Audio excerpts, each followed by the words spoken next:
Esta noche vamos a estudiar una profecía paralela a la de Daniel 7. Ahora me pidieron que predicara aquí sobre Daniel, pero no podemos entender plenamente el mensaje de Daniel sin ir también a Apocalipsis. Así que esta noche nuestro objetivo es estudiar Apocalipsis 13, todo el capítulo 13. Ahora, lo primero que queremos notar es que Apocalipsis, el capítulo 13, versículo 1 al 10, es paralelo a Daniel 7. O sea, Apocalipsis 13, 1 al 10, paralelo a lo que estudiamos en el tema de anoche. Los versículos 11 al 18 no están en Daniel. Relata eventos que ocurren después de los versículos 1 al 10. Es decir, Apocalipsis amplía lo que tenemos en Daniel el capítulo 7. Ahora, en Apocalipsis 13 se habla de una bestia, la bestia. La bestia es lo mismo que el cuerno pequeño. ¿Ok? Ahora, ¿cómo sabemos que la bestia de Apocalipsis 13 representa lo mismo que el cuerno pequeño de Daniel 7? Hay tres razones. Razón número 1, la bestia aparece en el mismo eslabón de la cadena profética. En Daniel 7 tenemos león, oso, leopardo, dragón, 10 cuernos, cuerno pequeño. En Apocalipsis 13 tenemos también el versículo 1 y el versículo 2, tenemos mención de un león, oso, leopardo, dragón de 10 cuernos, pero en vez de cuerno pequeño, bestia. Es decir, la secuencia de Daniel 7 y Apocalipsis 13, 1 al 10 es la misma secuencia de reinos. León, oso, leopardo, dragón, 10 cuernos, cuerno pequeño en Daniel 7, mientras que en Apocalipsis tenemos león, oso, leopardo, dragón, 10 cuernos, bestia. ¿Está claro ese punto? Ahora no podemos leer todos los versículos, pero quiero que tengan claro el concepto. En segundo lugar, la bestia de Apocalipsis 13 desempeña las mismas acciones que el cuerno pequeño. Dice que la bestia tiene una boca que habla blasfemias. Dice allí también que la bestia persigue a los santos del Altísimo. Y dice que gobierna por 42 meses. Es decir, la segunda razón por la cual sabemos que la bestia es lo mismo que el cuerno pequeño es porque la bestia y el cuerno pequeño desempeñan las mismas acciones. La tercera razón ya la mencioné, y es que ambos gobiernan el mismo periodo de tiempo. En Daniel 7 se expresa como tiempo es la mitad de un tiempo, que son 3 años y medio multiplicados por 360 días cada año. ¿Da cuánto? 1260. 42 meses multiplicado por 30 días cada mes da 1260 días, que son años. Así que 3 razones por las cuales sabemos que Apocalipsis 13 es paralelo a Daniel 7. 1, la misma secuencia de reinos, la misma cadena. La bestia está en el mismo lugar de la cadena a donde está el cuerno pequeño en Daniel 7. Segundo lugar, la bestia desempeña las mismas acciones que el cuerno pequeño. Y tercero, la bestia gobierna el mismo periodo de tiempo que el cuerno pequeño. Sabemos entonces que Apocalipsis 13 está ampliando lo que tenemos en Daniel 7. Vamos a leer Apocalipsis 13, 1 y 2 para que ustedes puedan ver esto. Apocalipsis 13, 1 y 2. Dice aquí: me paré sobre la arena del mar y vi subir del mar una bestia que tenía 7 cabezas y 10 cuernos, y en sus cuernos 10 diademas, y sobre sus cabezas un nombre blasfemo. Y ahora escuchen bien: la bestia que vi era semejante a un leopardo, y sus pies como de oso, y su boca como de... ¿Tiene alguna relación con Daniel 7? Sí. Y luego dice: y el dragón, y si leen Apocalipsis 12 van a ver que el dragón tiene 10 cuernos. El dragón con 10 cuernos Le dio su poder y su trono y grande autoridad ¿a quién? A la bestia. ¿Está claro? Ahora, yo no sé si ustedes notan algo interesante aquí, y es que el orden de las naciones está invertido. Mientras que en Daniel es león, oso, leopardo, dragón, con 10 cuernos, y luego el cuerno pequeño. En Apocalipsis capítulo 13 encontramos las bestias que se mencionan al revés. ¿Por qué razón? Porque Daniel está viviendo en la época del león y está mirando hacia adelante. Mientras que Juan está escribiendo cuando está gobernando el dragón, Roma, y está mirando hacia atrás. ¿Está claro ese punto? Ahora, en Daniel 7, como mencionamos, la cuarta bestia tiene 3 etapas. La primera etapa es el dragón o la bestia terrible gobernando solo. Luego, después de un tiempo, le salen 10 cuernos, que son las naciones que vinieron de las invasiones bárbaras. Y luego entonces tenemos un cuerno pequeño que se levanta después entre los 10. 3 etapas. Y el cuerno pequeño gobierna hasta el año, ¿cuándo? 1798. Es decir, Daniel 7 nos lleva hasta 1798. No nos lleva más allá. Bueno, el juicio se menciona, pero no tenemos tiempo esta semana de hablar de la escena de juicio en Daniel 7. Pero en términos de reinos, la profecía de Daniel 7 termina en el año 1798 con el dominio del cuerno pequeño. Pero Daniel 7 no cuenta toda la historia. Vamos a Apocalipsis 13 y el versículo 10 para ver qué sucedió cuando terminó la tercera etapa, es decir, cuando terminaron los 1260 años. Dice, hablando de la bestia, lo que hacía la bestia: si alguno lleva en cautividad, va en cautividad. Es decir, la bestia llevaba a la gente a cautividad y dice que la bestia iba a ser llevada cautiva, iba a ser encarcelada, en otras palabras.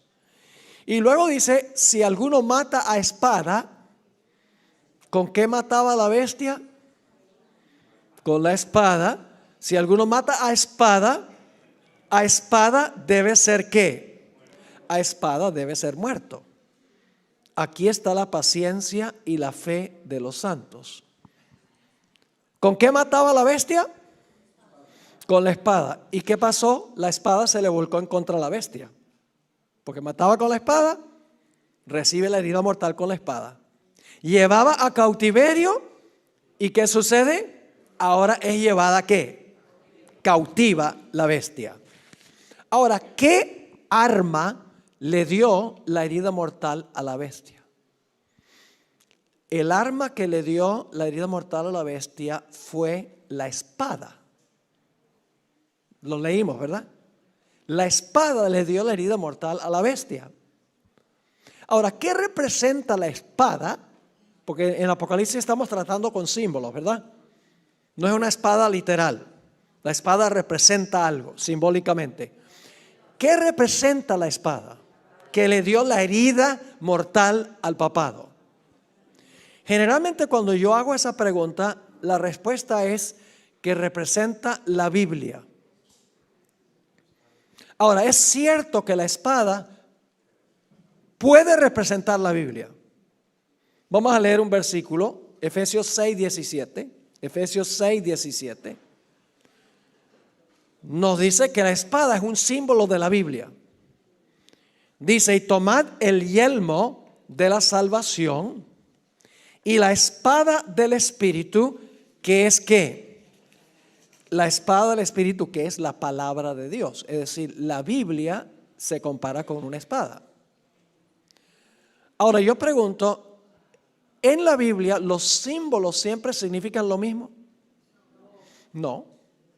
En la Biblia los símbolos son flexibles. Hay que tomar en cuenta el contexto para determinar qué significa el símbolo. No siempre significa lo mismo. Por ejemplo, si yo les preguntara qué representa un león en la Biblia, ¿siempre representa un león lo mismo? ¿El león representa a Satanás? Anda cual león rugiente. ¿El león representa a Cristo? El león de la tribu de Judá. ¿El león representa a Babilonia? Sí. ¿El león representa a Judá, el hijo de Jacob? Sí. Así que cuando encuentran león, no siempre significa lo mismo. Si yo le preguntara qué representa levadura, ¿qué dirían? Siempre dicen pecado, pero no solo representa pecado. Porque en una parábola que dio Jesús, Él dice, se coloca la levadura en la masa y la masa crece. Lo que quiso enseñar es que cuando el Espíritu Santo está en la iglesia crece. Así que la levadura puede representar en un contexto el pecado y en otro contexto puede representar la obra del Espíritu Santo. ¿Está claro?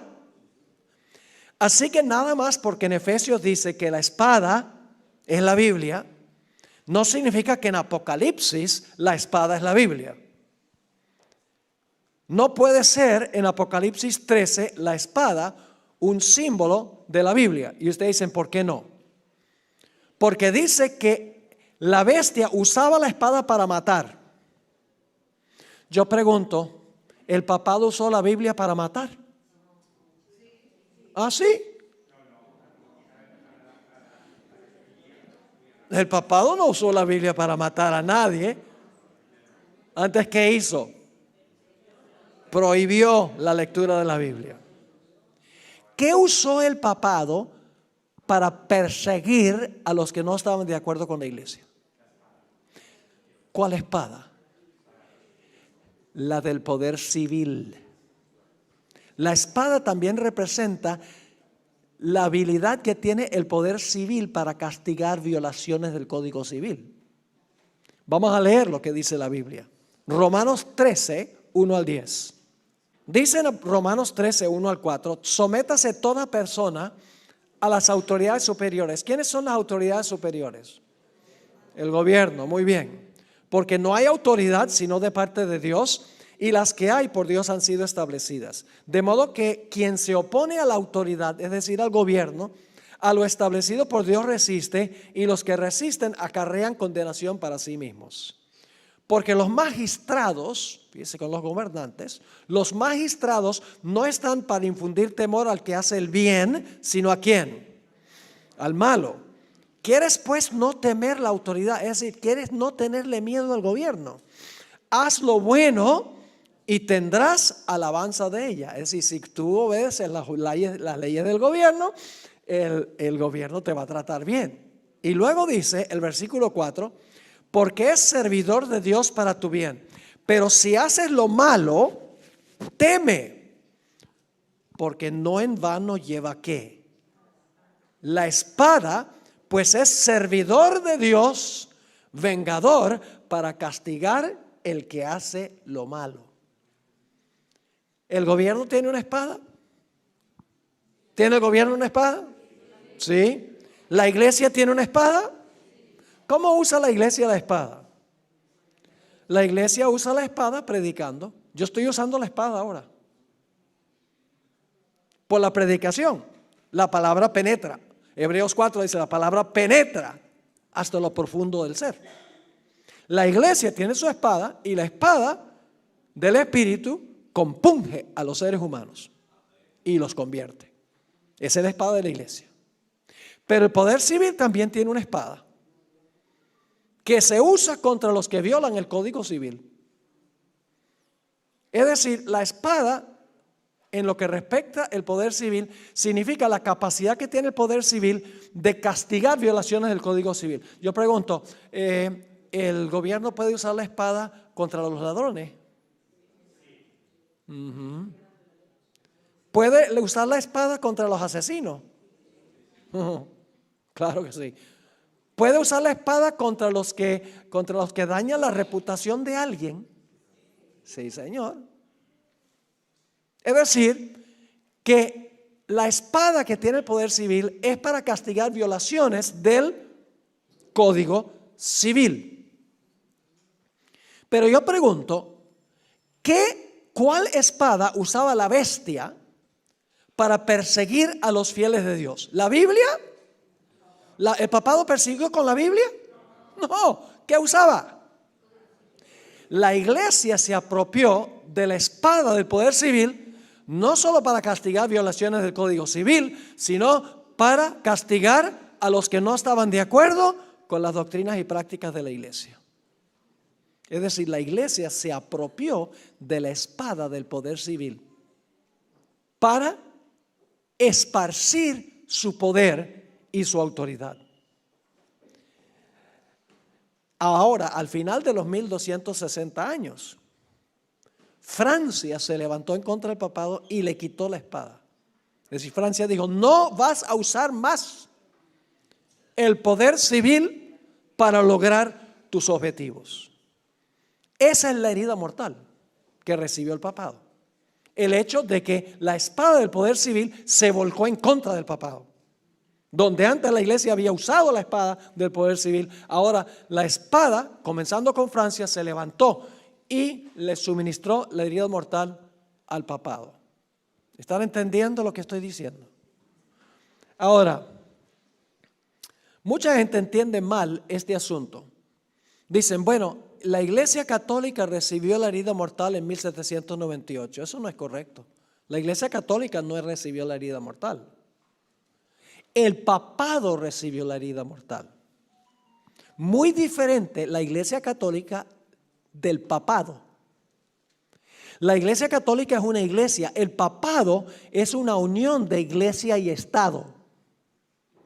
Cuando ustedes oyen la palabra papado, significa una iglesia que se une con el poder civil. ¿Está claro ese punto? Ahora, en 1798, cuando el papado recibió la herida mortal, ¿se cerraron todas las iglesias católicas? Ya la gente no podía bautizar a sus bebés. Ya la gente no podía ir a comulgar. Ya la gente no iba al confesionario. No, la iglesia siguió funcionando como ¿qué? Como iglesia. La herida mortal no es algo que le pasó a la iglesia. Lo que sucedió fue que se le quitó la capacidad de usar el poder civil para lograr sus propósitos. Esa es la herida mortal que se le da al papado.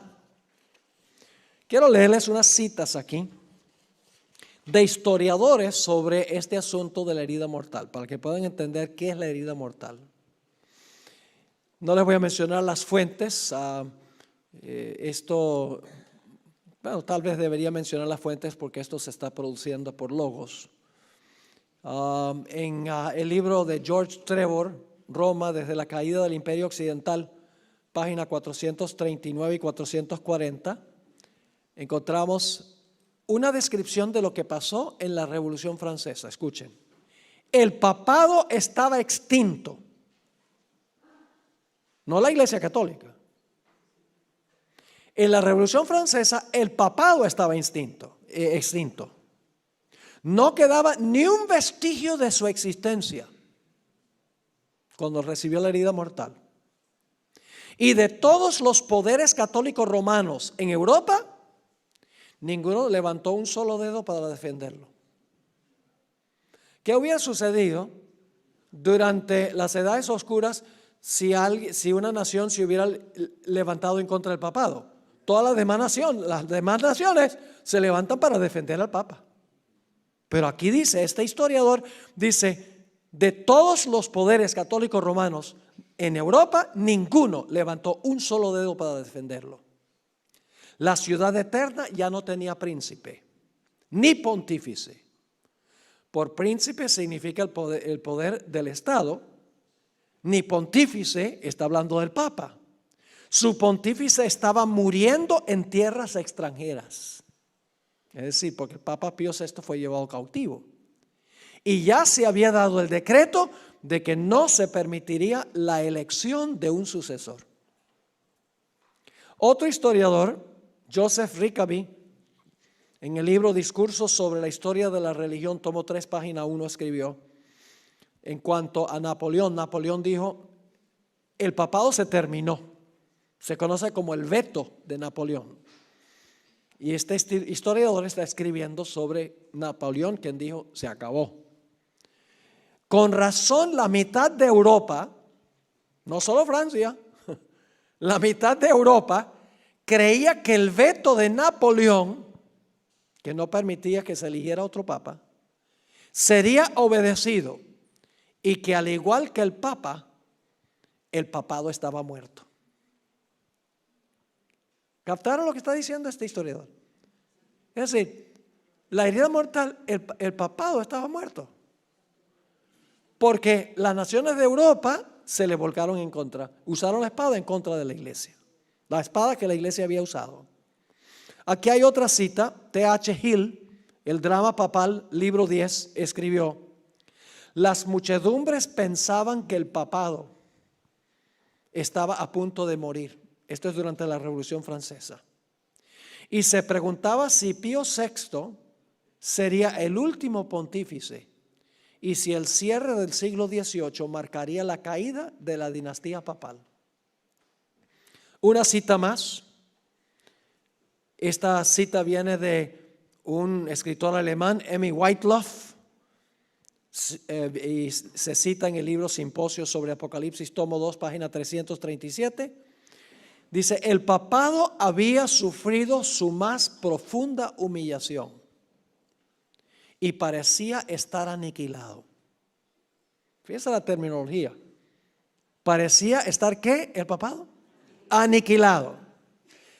La Revolución Francesa le suministró una herida que, según parecía, no quería sanarse sino hasta fines del siglo XX. Así que la Revolución Francesa le suministró al papado su herida mortal. ¿Está claro lo que significa la herida mortal? Ahora, también dice que la bestia llevaba en cautiverio y la bestia iba a ir en cautiverio.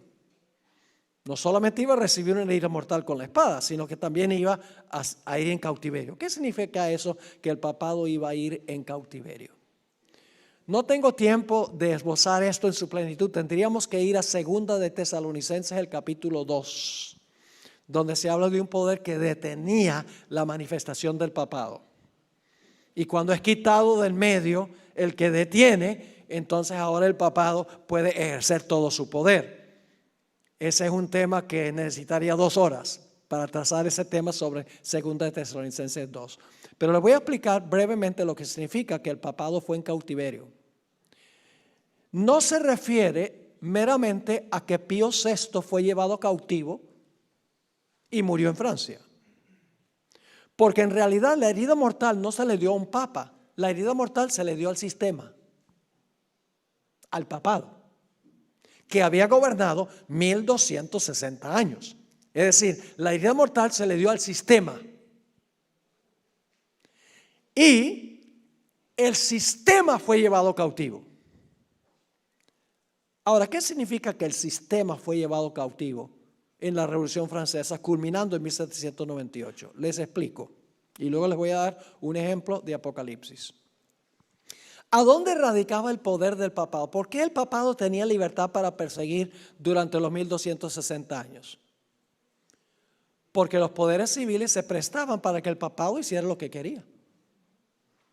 Es decir, mientras el papado puede usar los poderes civiles, está libre.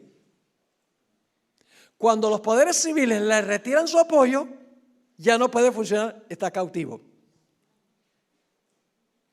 Les doy un ejemplo del mismo libro de Apocalipsis. Apocalipsis, el capítulo 20. ¿Dónde radica el poder de Satanás? ¿Por qué tiene poder Satanás? Porque Satanás puede usar a las gentes del mundo para lograr sus propósitos. Si Satanás no tuviera gente, ¿tendría algún poder? No. Por ejemplo, cuando Cristo nace, Satanás se paró al lado de María con sus cachos y su rabo y su tridente. No, el diablo no es así, ¿no? Y ahí trató de matar a Jesús. ¿El diablo lo hizo personalmente? No. ¿Qué hizo? usó el poder civil de Roma para tratar de matar a Jesús, a Herodes. Es decir, Satanás tiene poder ahora porque tiene gente que puede usar primordialmente a los poderes civiles del mundo. Pero ¿qué sucedería si él pierde todo el apoyo de los poderes civiles del mundo? No tendría ningún poder. Ahora llegamos a Apocalipsis 20. ¿Qué va a pasar con Satanás durante los 1000 años? En Apocalipsis 20 dice que va a ser llevado cautivo. Va a quedar en la cárcel. No literalmente. Se le va a encadenar. ¿Sí o no? Durante los 1000 años. ¿Por qué? Porque ha perdido a los poderes civiles que usa para lograr sus propósitos. ¿Están conmigo o no están conmigo? Es decir, el cautiverio del papado significa que como ya no tiene poderes civiles que puede usar, está encadenado. Pero cuando se quita el que detiene, cuando se quitan la restricción de los poderes civiles y puede usar los poderes civiles, está libre. Yo pregunto, ¿el papado quedó cautivo cuando se le dio la herida mortal? No podía usar ya la espada del poder civil. Y como los poderes civiles no lo apoyaban, estaba encadenado. Ahora quiero leerles unas citas de un cardenal católico. Es un cardenal del siglo XIX. Muy interesante estas citas. En realidad se le hizo cardenal después que él se convirtió de la iglesia anglicana a la iglesia romana. Se llama Enrique Eduardo Manning. Escribió un libro muy interesante que se titula El poder temporal del vicario de Jesucristo. El poder temporal del vicario de Cristo. Y voy a leer un par de citas de ese libro. Recuerden, es un cardenal de la Iglesia Católica el que está diciendo esto. Escribió lo siguiente: cuando los bárbaros invadieron el imperio, el imperio romano, los pontífices se hallaron solos como la única fuente del orden, la paz, la ley y la seguridad. Porque los bárbaros estaban invadiendo y los pontífices estaban solos. Y desde la hora, ahora escuchen bien, y desde la hora de esta liberación providencial, cuando por intervención divina se le cayeron las cadenas de las manos, ¿qué pasó con el papado? ¿Se le qué? Pues entonces estaba encadenado antes. Pero ahora se le caen las cadenas de las manos. Así que dice, y desde la hora de esta liberación providencial, para librarlo tenía que haber estado cautivo. Cuando por intervención divina se le cayeron las cadenas de las manos al sucesor de Pedro, como una vez habían caído de las suyas, ningún soberano ha reinado en Roma, sino el vicario de Jesucristo. Es decir, cuando se le quitaron las cadenas, quedó libre. Aquí hay otra cita, en la que acabo de leer, está en la página 3 del libro, la página 11 al 13 dice: el papado esperó hasta el momento propicio en que Dios rompiera sus ataduras. ¿Qué esperó el papado? Hasta que se rompieran ¿qué? Sus ataduras, y lo librara de la sujeción a los poderes civiles. No sé si están captando lo que está diciendo.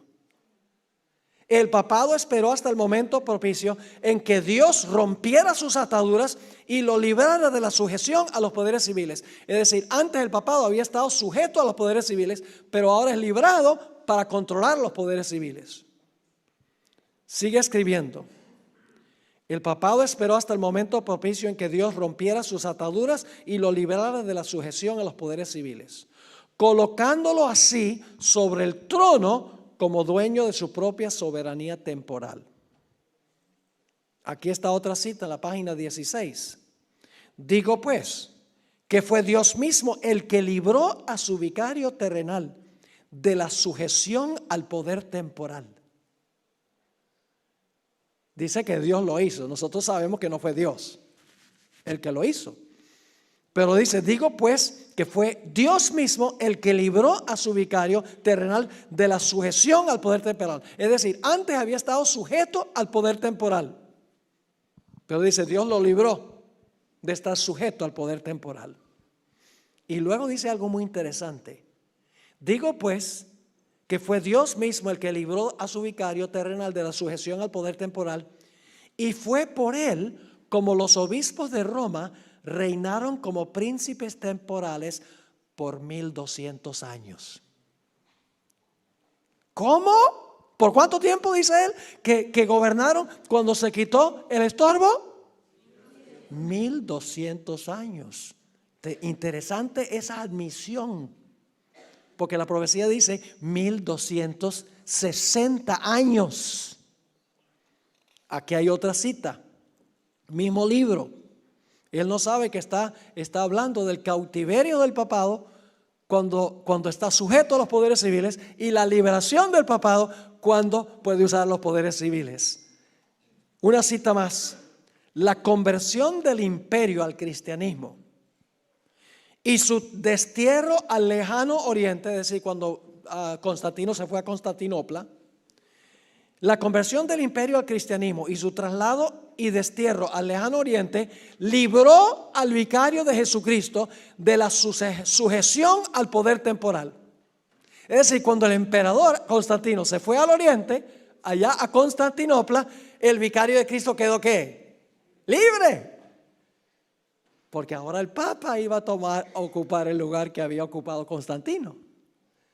Sigue diciendo, y luego, por la acción de esa misma providencia, se le concedieron las prerrogativas de un verdadero y apropiado soberano para gobernar sobre aquel estado y territorio y también sobre el pueblo que le fue encomendado.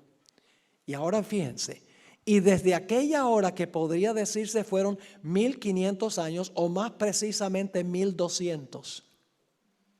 El sumo pontífice ha sido un verdadero y genuino soberano que ejerce las prerrogativas de la nobleza que le concedió Dios sobre el pueblo, y quien es Padre en todas las cosas, tanto espirituales como temporales. Qué citas interesantes, qué admisión interesante. Que el papado, hasta el tiempo de la invasión de las tribus bárbaras, estaba sujeto a los poderes civiles. Pero cuando los bárbaros invadieron el imperio, estaba todo en desorden, y los mismos bárbaros dijeron: Papa, trae el orden. Y ahora el Papa puede usar el poder civil, es decir, ahora se le caen las cadenas y ahora puede gobernar sobre los poderes civiles, que sucedió, según él, por 1200 años. Y la profecía dice, ¿cuánto tiempo? 1260 años. Él no sabe que él está comentando sobre Apocalipsis, el capítulo 13. Es decir, el papado entonces, en 1798, ya que los poderes civiles ya no podía usarlos, está amarrado, está encadenado. ¿Cuándo se le van a caer las cadenas? Pues cuando pueda usar nuevamente los poderes civiles. ¿Cuándo se le van a caer las cadenas a Satanás? Después del milenio. ¿Qué va a pasar con todos los que Satanás usaba antes del milenio? Todos van a morir. ¿Cuánto poder va a tener Satanás durante los 1000 años? Nada. ¿Por qué? Porque no tiene gente. ¿Están entendiendo esto? Son cosas que a veces no se tocan. Ahora, Apocalipsis 13 nos dice que 1798 no es el fin. No es el fin. La bestia o el cuerno pequeño, Roma, tendrá una cuarta etapa. Primera etapa, el Imperio Romano. Segunda etapa, el Imperio Romano dividido. Tercera etapa, Roma papal, termina en 1798. Pero el libro de Apocalipsis dice que el papado va a recuperar su poder se le va a sanar la herida. ¿Qué significa el sanamiento de la herida? Vamos a leer el texto y luego vamos a explicarlo. Dice en Apocalipsis 13:3, Apocalipsis 13 y el versículo 3, vi una de sus cabezas como herida de muerte. Esta es la herida mortal. Y luego, ¿qué dice? Pero su herida mortal fue sanada. Y se maravilló toda la tierra en pos de la bestia. Yo pregunto, ¿el cuerno pequeño y la bestia van a tener otra vez dominio? Se le va a sanar la herida. Ahora, ¿qué significa que se le va a sanar la herida? Ya que sabemos qué es la herida y qué es el cautiverio, podemos saber qué significa el sanamiento de la herida. ¿Qué es el sanamiento de la herida? ¿Se le va a devolver qué? La espada. Y va a poder usar otra vez a los poderes civiles. Ve que es sencillo, ¿no? Esto no es complicado. Esto no es trigonometría. Ahora la pregunta surge, ¿cómo se le va a sanar la herida? ¿Quién le va a sanar la herida? Aquí viene algo interesantísimo. Agárrense de los asientos.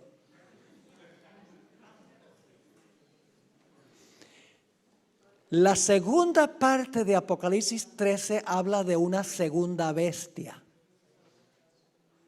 que se levanta de la tierra. Vamos a leer Apocalipsis 13:11. Después vi otra bestia que subía ¿de dónde? De la tierra. ¿De dónde se levantaron las primeras bestias? Del mar. Entonces pregunto, ¿esta bestia se está levantando en otra parte? Tiene que ser en otra parte, porque no se levanta del mar en el mismo lugar. Así que dice, después vi otra bestia que subía de la tierra y tenía 2 cuernos semejantes a los de un cordero. En un momento vamos a hablar qué significa eso. Pero hablaba como dragón. ¿En qué se parece un cordero a un dragón? En nada. Es decir, esta va a ser una bestia contradictoria. Va a profesar una cosa, pero va a practicar otra. Ahora, ¿qué representa esta bestia? No cabe duda que esta bestia representa a los Estados Unidos de América. ¿Por qué razón? Le voy a dar 9 razones. Y esto, las 9 razones, es un tema completo de 1 hora, pero solamente les voy a resumir. ¿Qué representa una bestia en las profecías?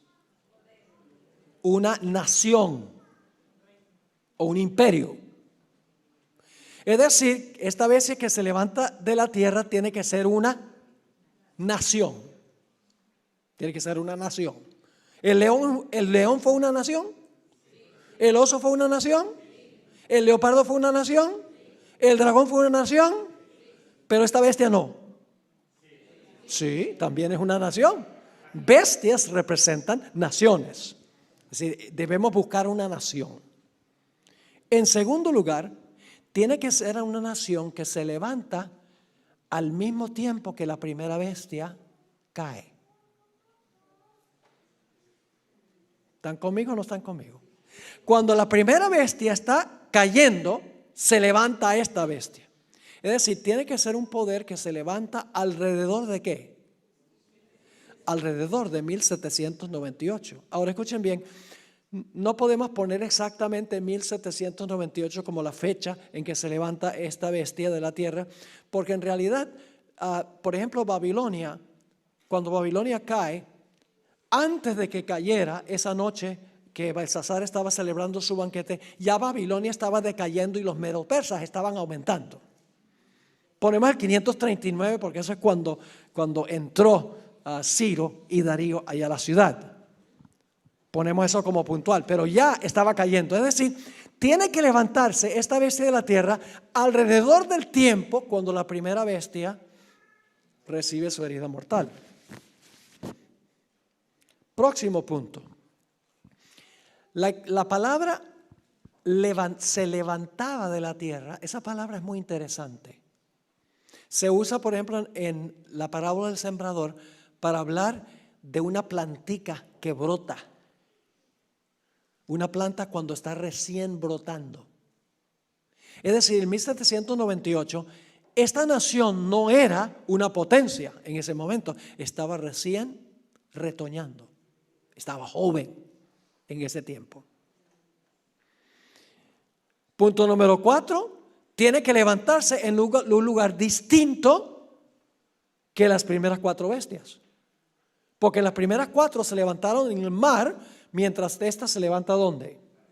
Se levanta en la tierra. Tiene que ser otro sitio distinto. ¿Y saben algo interesante? Si ustedes miran geográficamente las bestias, la profecía se mueve de oriente a occidente.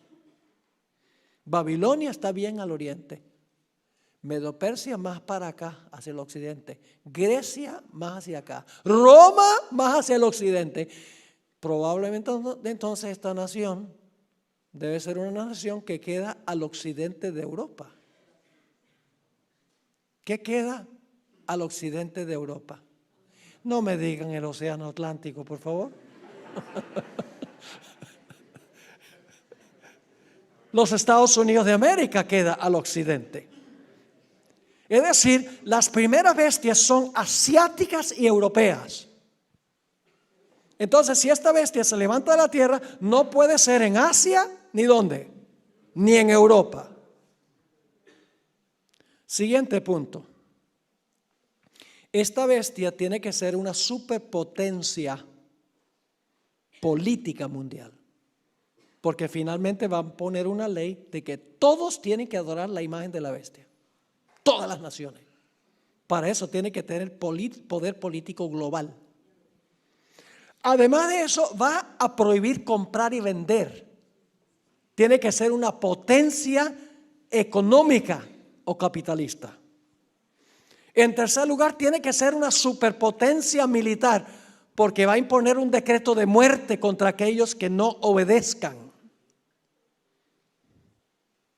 Además de eso, tiene que ser contemporánea esta nación con la primera bestia, pero más joven que la primera bestia.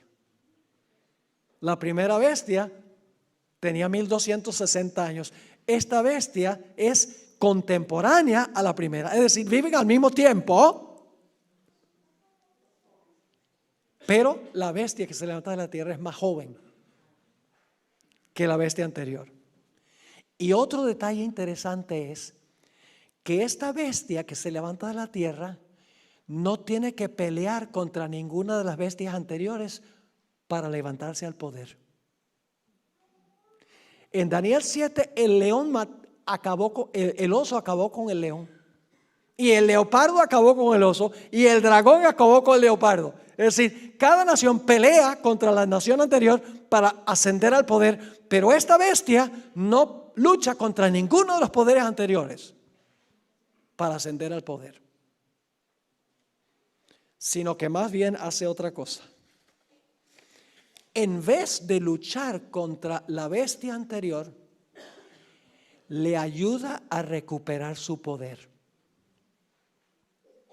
Y ustedes dicen, ¿cómo es eso? Todo lo que hace esta bestia de la tierra, mis hermanos y hermanas, lo hace para complacer a la primera bestia. Parece que la razón de la existencia de esta bestia que se levanta de la tierra es ayudarle a la primera bestia a recuperar la espada y su libertad. Y ustedes dicen, ¿cómo es eso? Bueno, en Apocalipsis 13:12, si van conmigo, dice que esta bestia de la tierra, escuchen bien, ejerce toda la autoridad de la primera bestia. ¿Por autoridad de quién está entonces gobernando esta nación? Por la autoridad de la primera bestia. Y luego dice, en presencia de ella. Algunas versiones traducen a favor de ella. Es una traducción aceptable. Y hace que la tierra y los moradores de ella adoren a la primera bestia. Noten el versículo 14. Y engaña a los moradores de la tierra con las señales que se le ha permitido hacer en presencia de la bestia, mandando a los moradores de la tierra que le hagan imagen a la bestia que tiene la herida de espada y vivió. Hace una imagen ¿de qué? De la primera bestia. Y luego dice en el versículo 16, y hacía que a todos, pequeños y grandes, ricos y pobres, libres y esclavos, se les pusiese una marca que se conoce como la marca de la bestia. Todo lo que hace esta bestia es para ayudar a la primera. Ejerce toda la autoridad de la primera bestia. Hace todo en presencia de la primera bestia. Hace que todos adoren a la primera bestia. Hace una imagen de la primera bestia. Impone la marca de la primera bestia. Es decir, esta nación, en vez de pelear con la primera bestia, le ayuda a recuperar la espada y su libertad. Le va a devolver la espada al poder papal. Ahora, ustedes notan que esta bestia tiene dos cuernos como de cordero, pero habla como ¿qué? Como dragón. Ahora surge la pregunta, ¿qué representan los dos cuernos como de cordero? Bueno, el paralelo más cercano que tenemos en la Biblia está en Daniel 8, que vamos a empezar a estudiar en nuestra sesión de mañana. Vamos a dedicar 2 sesiones para estudiar Daniel 8 al 12. Vamos a Daniel 8:3. Daniel 8 y el versículo 3. Aquí está hablando de el carnero que representa a Medo-Persia. Dice, alcé los ojos y miré. Y aquí un carnero. ¿Cuántos carneros eran? Una sola bestia, un carnero. Que estaba delante del río y tenía 2 cuernos. Una bestia o una nación, ¿con qué? Con 2 cuernos. Una nación que se componía de 2 reinos. Una nación que se componía de 2 reinos. Porque sigue diciendo, y tenía 2 cuernos, y aunque los cuernos eran altos, uno era más alto que el otro, y el más alto creció después. Es decir, Persia salió de último, pero llegó a predominar más que los medos. Los primeros 3 reyes fueron medos, y todos los demás reyes de la dinastía fueron persas. El cuerno más alto se levantó de último. Ahora, ¿qué representa este carnero y los 2 cuernos? El versículo 20 lo explica. En cuanto al carnero que viste, que tenía 2 cuernos, estos son los que, los reyes de Media y de Persia. Eran 2 naciones, pero en un solo imperio. 2 reinos en una nación. Significa entonces que la bestia que tiene 2 cuernos como de cordero tiene que ser una nación que tiene ¿qué? 2 reinos. Una nación con 2 reinos. Y usted dice, bueno, ¿y los Estados Unidos es una nación con 2 reinos? Sí, señor. Ahora vamos a hablar de eso. Vamos a Mateo 22, 19 al 21. Mateo 22, 19 al 21. ¿Cuántos reinos reconoció Jesús?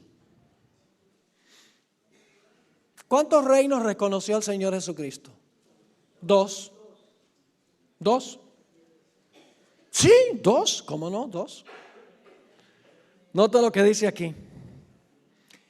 Le dicen a Jesús, ¿se debe pagar tributo al gobierno, sí o no? Y entonces Jesús dice en el versículo 19, mostradme la moneda del tributo. Y ellos le presentaron un denario.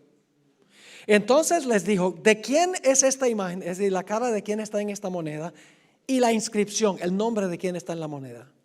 Le dijeron de César. Y les dijo, dad pues a César lo que es de César y a Dios lo que es de Dios. ¿Cuántos reinos reconoció Jesús? 2, el civil y el religioso. El Estado y la iglesia reconoció 2 reinos en un mismo imperio, en Roma. Ahora, vamos a Juan 18:36. Juan 18:36. Dice, aquí Jesús está delante de Pilato. En realidad Pilato lo invita a su aposento para hacerle una entrevista. Y Pilato le dice, ¿eres tú un rey? ¿Eres un rey? ¿Qué le dijo Jesús? Mi reino no es de este mundo. ¿Cuántos reinos reconoció Jesús? ¿Reconoció que hay un reino en este mundo, sí o no? Sí. ¿Reconoció que él también tenía un reino? Sí. Mi reino no es de este mundo. Si mi reino fuera de este mundo, mis servidores pelearían para que yo no fuera entregado a los judíos, pero mi reino no es de aquí. ¿Reconoció Jesús la existencia de dos reinos? Sí, el reino de este mundo y su ¿qué? Y su reino. ¿Se refirió Jesús varias veces al reino de los cielos? Eso es su iglesia. Y también se refirió al poder civil como un reino. Ahora, ¿qué querían los judíos de la época de Jesús? Ellos querían que la iglesia se apropiara por la fuerza del poder civil para imponer su religión. Por ejemplo, en cierta ocasión Jesús de regreso a Jerusalén quería pasar por algunas aldeas samaritanas, pidió permiso por adelantado y las aldeas dijeron: no queremos que pases por nuestros pueblos. Y Santiago y Juan le dijeron a Jesús: que falta de respeto, ¿quieres que llamemos fuego del cielo para incinerar a esas ciudades? ¿Cómo no van a aceptar a nuestro Mesías? Cuando Jesús alimentó a los 5,000, Judas como cabecilla trataron de tomarlo para hacerle rey temporal. Satanás le ofreció a Jesús en el monte de la tentación los reinos de este mundo. Inclusive Pedro procuró defender el reino de Cristo con la espada. Cuando vinieron a arrestar a Jesús, Pedro sacó la espada. Le falló la puntería porque era pescador y no soldado. Le tiró un zarpazo al criado del sumo sacerdote y le mochó la oreja. Créanme, le estaba tirando a la cabeza, pero le falló la puntería. ¿Qué concepto tenían ellos de la forma de imponer la religión? Por la fuerza. ¿Y qué le dijo Jesús a Pedro? Le dijo: bien hecho, Pedro. Y le dijo a los otros discípulos: ¿y ustedes qué? ¿No me van a defender también? No. Jesús le dijo: guarda esa espada, porque así no es que se impone mi reino. ¿Están captando el punto? Noten Lucas 17, 20 y 21. Estamos hablando de los dos reinos por ahora. Y luego vamos a regresar para demostrar que en los Estados Unidos hay dos reinos: civil y religioso. Lucas 17, 20 y 21. Preguntado por los fariseos, que esperaban un reino temporal, preguntado por los fariseos cuándo había de venir el reino de Dios, les respondió y dijo: el reino de Dios no vendrá con advertencia. Es decir, el reino de Dios no viene con una exhibición de poder. Ni dirán: helo aquí o helo allí. Porque he aquí, el reino de Dios está, una mejor traducción, está en vosotros. Escuchen bien. El gobierno no puede convertir a nadie. La iglesia no puede usar el poder civil para lograr sus fines, porque la iglesia usa la espada, que es la Biblia, para predicar. El poder civil usa la espada para castigar violaciones del Código Civil. En España hay dos reinos: el poder civil y el poder religioso. Lamentablemente, en muchos sentidos están como unidos. Pero esta bestia que se levanta de la tierra tiene dos cuernos de cordero separados, no juntos. Ahora hablemos de lo que representan los dos cuernos en lo que se aplica a los Estados Unidos. Los fundadores constitucionales de los Estados Unidos conocían muy bien varios aspectos de la historia, porque sabemos por sus escritos. Conocían muy bien la historia del juicio, la condena y la crucifixión de Cristo por una iglesia que usó al imperio romano para lograr sus propósitos. ¿Sabían eso? Lo sabían muy bien. Conocían la historia de Jesús, cómo la iglesia judía fue a donde Pilato, porque ellos le dijeron: nosotros no podemos ejecutar el decreto de muerte, necesitamos la ayuda de Roma. La iglesia usó el poder civil para llevar a Jesús a la cruz. Los padres constitucionales de los Estados Unidos entendían eso. Además de eso, los padres constitucionales, lo sabemos por sus escritos, también conocían lo que había pasado después que Jesús se fue al cielo. Y pueden leer esto en el libro de Hechos de los Apóstoles. Vez tras vez en el libro de Hechos, los judíos están apelando a los magistrados romanos para que castiguen a los cristianos. Siguieron haciendo lo que hicieron con Jesús, usando el poder civil de Roma para perseguir a los que estaban predicando el evangelio. Ellos conocían esa historia. También conocían la historia de la época colonial en la historia de los Estados Unidos. Es una época que no se conoce mucho. La época colonial de los Estados Unidos comienza cuando llegaron los peregrinos allá en 1620. Fueron de Holanda, buscando libertad religiosa. Y cuando llegaron allá, le quitaron la libertad religiosa a todos los que no estaban de acuerdo con ellos. Se llevaron las malas costumbres. En la época colonial de los Estados Unidos, desde 1620 hasta la época constitucional hacia el final de los 1700. En la época colonial, si un individuo no era miembro de la iglesia estatal, no podía ocupar un puesto político. Además de eso, la gente le pagaba los diezmos al gobierno y el gobierno le pagaba a los ministros. Además de eso, por lo menos en 3 colonias habían leyes dominicales que si una persona violaba la ley dominical, en 3 colonias inclusive se les podía ejecutar el decreto de muerte. Encarcelaban gente que trabajaba el domingo, los encarcelaban, los multaban. Y si seguían rebeldes, la sentencia de muerte. Porque el Estado imponía lo que quería la iglesia colonial, que era la iglesia compuesta de puritanos. Los padres constitucionales de los Estados Unidos conocían esa etapa de la historia. El punto es que ellos sabían que cuando la iglesia usa el poder civil, se une al poder civil, el resultado es persecución. También conocían muy bien la historia del papado durante los 1260 años. Constantemente escriben sobre la Inquisición.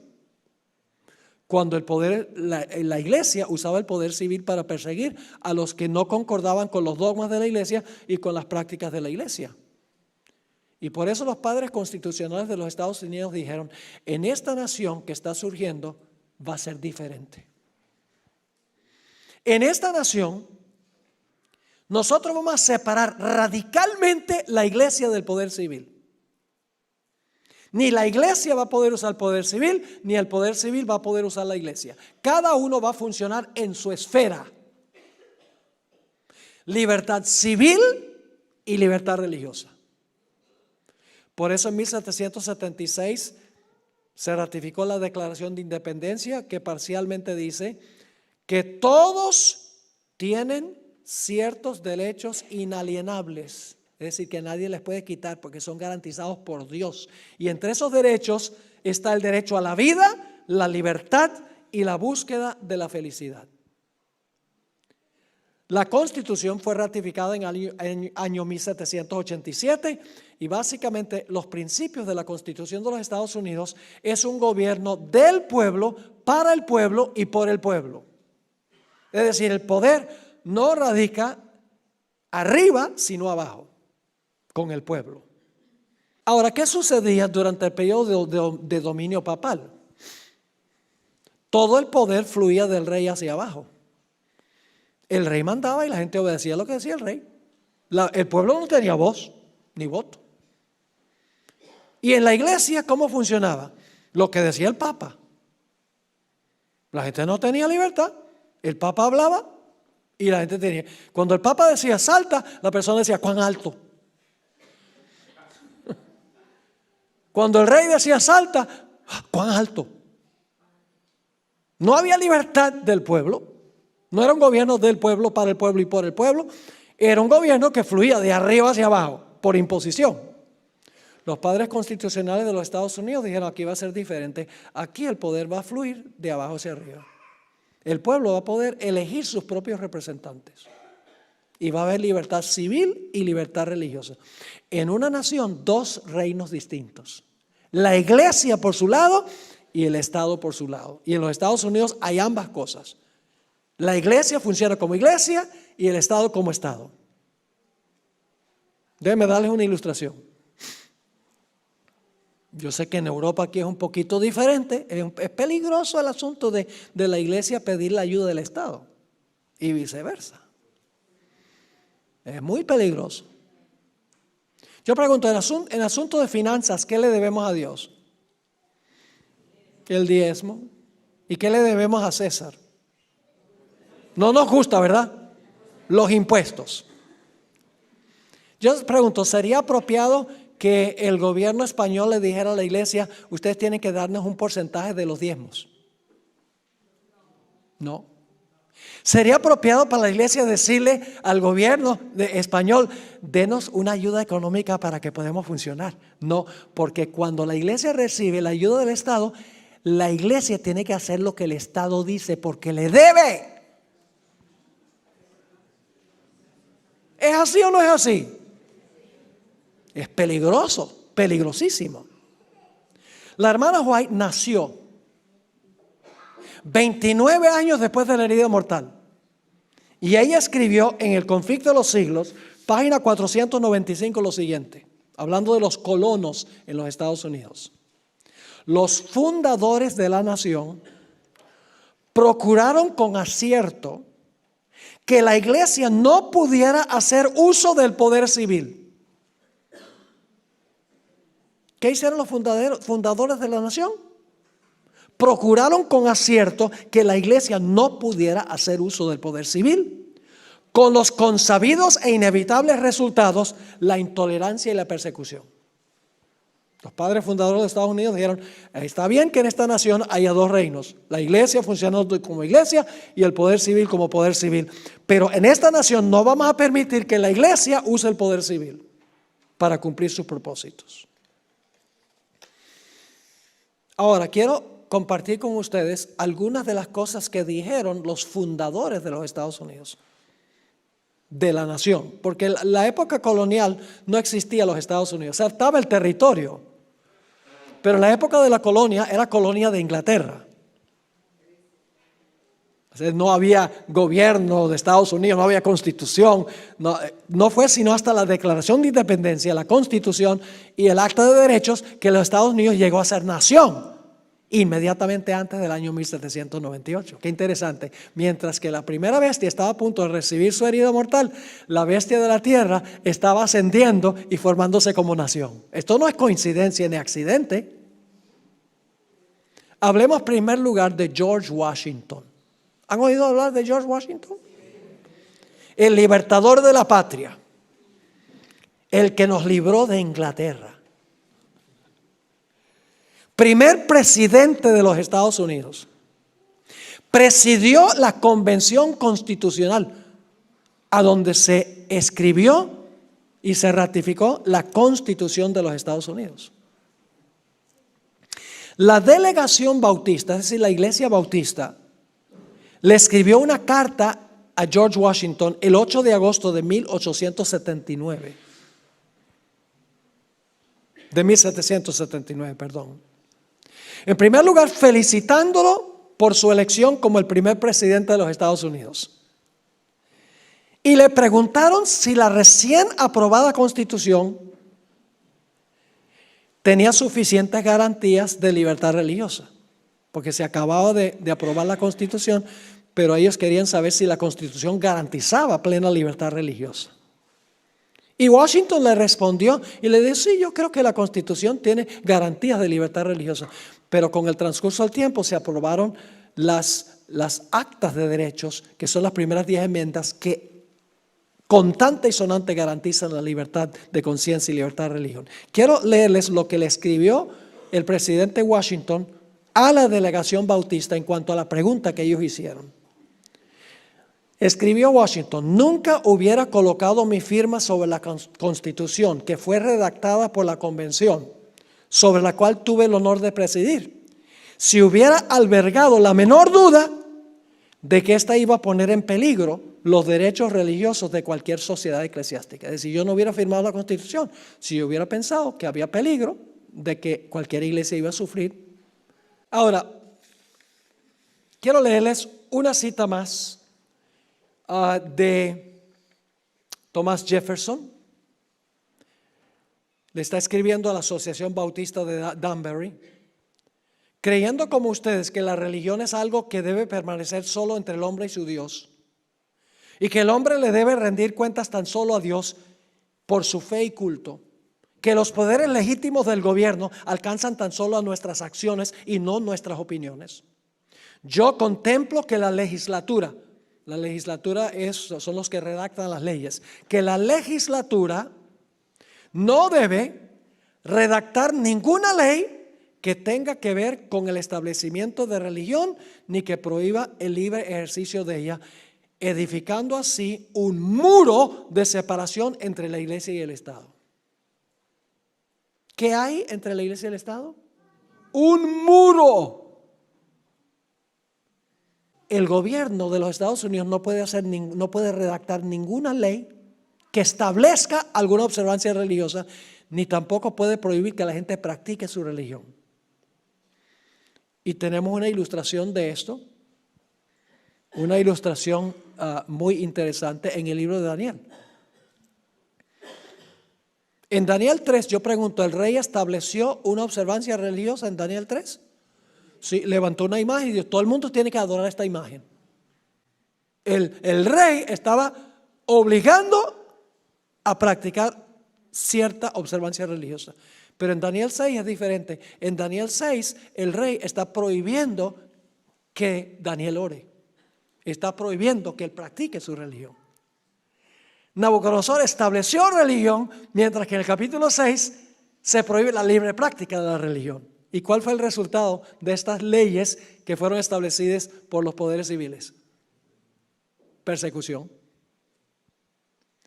Y gracias a Dios, que Dios tuvo la última palabra, porque el rey pensaba que iba a incinerar a los 3 muchachos. Dios dijo, no. El rey Darío, bueno, los príncipes en realidad, pensaban que los leones se iban a comer a Daniel. Dios dijo, no, señor. En el tiempo de angustia, Cristo transitará y caminará con su pueblo para defenderlo. Cuando no hay defensa humana, el pueblo de Dios será protegido por Dios. Ahora, quiero preguntarles, ya llegando a la conclusión, quiero preguntarles esto. Si el Congreso de los Estados Unidos redactara una ley de que todos tienen que guardar el domingo, ¿sería inconstitucional? Uno no tiene que ser el sabio Salomón para entender que eso sería inconstitucional, porque es establecer una observancia religiosa que prohíbe la primera enmienda. Yo pregunto, si el Congreso de los Estados Unidos redactara una ley de que nadie podía guardar el sábado, ¿sería inconstitucional? Sí, porque la Constitución garantiza la libre práctica de la religión. La hermana White dice que no solamente el Congreso va a redactar una ley de que hay que guardar el domingo, sino que finalmente redactará una ley que prohíbe guardar el sábado. Claramente sería ¿qué? Inconstitucional.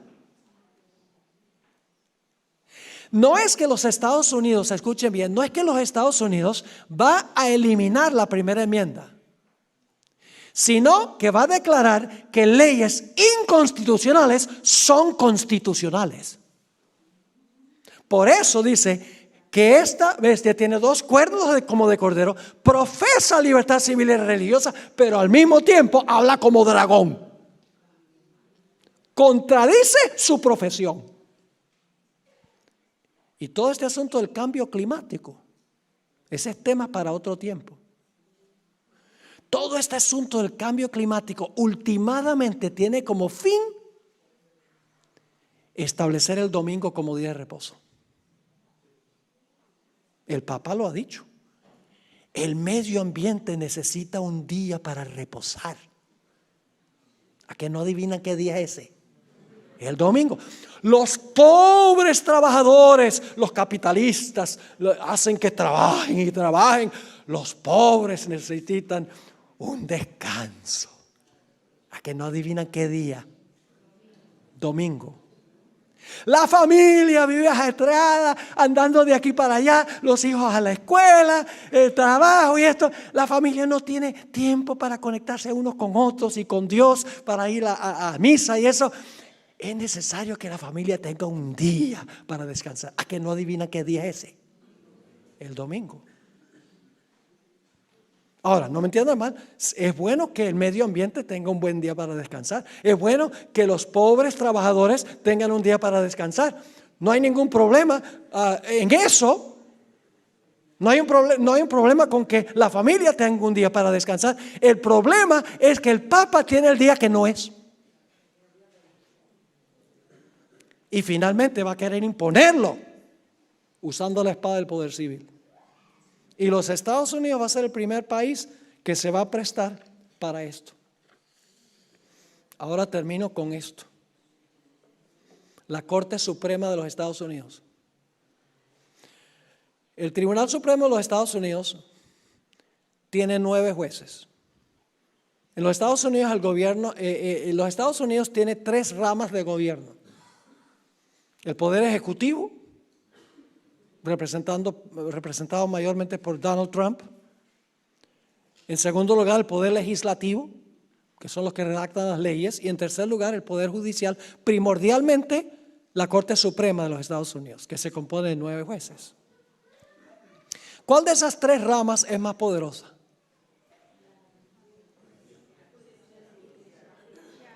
La Corte Suprema. Y ustedes dicen, ¿por qué? Yo no sé si algunos de ustedes recuerdan esa elección en la Florida, en los Estados Unidos, cuando Al Gore y George Bush y todos los estados tuvieron sus resultados, pero el estado de la Florida había un debate porque las tarjetas no se veía muy bien dónde habían ponchado los huequitos. ¿Algunos recuerdan eso? Y por varias semanas estaban los demócratas y los republicanos apelando a este abogado, al otro abogado, a los tribunales menores, tribunales del medio. Finalmente llegó a la Corte Suprema. La Corte Suprema dijo, George Bush es presidente. La Corte Suprema eligió el presidente de los Estados Unidos y nadie pudo apelar. La Corte Suprema aprobó el matrimonio homosexual. Es ley. Ahora escuchen bien. El Congreso redacta las leyes, pero si la Corte Suprema dice que la ley es inconstitucional, la ley no va. Así que la Corte Suprema tiene más poder que el Congreso. Y el Poder Ejecutivo, que hace cumplir las leyes, pues no puede hacer cumplir una ley que la Corte Suprema declaró inconstitucional. ¿Saben lo que va a pasar? Lo que va a pasar es que la Corte Suprema de los Estados Unidos va a declarar que leyes inconstitucionales son constitucionales. Por eso esta nación, que tiene 2 cuernos como de cordero, que profesa creer en separación de iglesia y Estado, libertad civil y religiosa, al mismo tiempo va a llegar a ser un poder perseguidor, devolviéndole el poder de la espada al papado, librando al papado del cautiverio que ha tenido hasta este tiempo. Y estamos viendo desarrollos ahora que están ocurriendo claramente. Ahora, de los 9 jueces, no hay ni un solo protestante.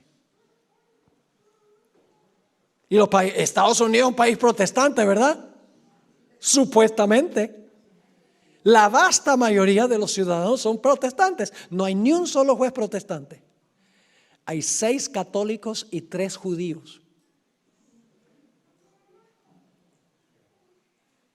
Eso es señal de peligro. Porque los gobernantes, su primera lealtad es a su iglesia, al papado, y no necesariamente al país. Así que, hermanos y hermanas, estamos viviendo en tiempos impresionantes. Cómo los jesuitas están trabajando ahora transformando a la iglesia católica desde adentro para poder unir los protestantes y los gobiernos del mundo con el papado. Es algo impresionante cuando uno mira lo que está sucediendo. Bien, vamos a orar. Padre Celestial, gracias por la palabra profética más segura. Gracias porque no nos has dejado a oscuras en cuanto a lo que va a ocurrir al final de la historia. Gracias porque tú declaras el fin desde el principio. Gracias porque nos has dado a nuestra iglesia un mensaje tan poderoso. Te pido, Señor, que nos ayudes a estudiar, nos ayudes a ser fieles, porque muy pronto esa fidelidad será probada al máximo. Ayúdenos, Señor, a ser como un roble inconmovible ante la oposición de la sociedad, de las iglesias, etc. Bendícenos al regresar a nuestros hogares. Llévanos con tu protección. Te pido que nos vuelvas a traer mañana y el resto de los días para continuar estudiando estas grandes cosas de tu palabra. Gracias, Señor, por haber estado con nosotros y por responder nuestra oración. Te lo imploro en el precioso nombre de Jesús. Amén.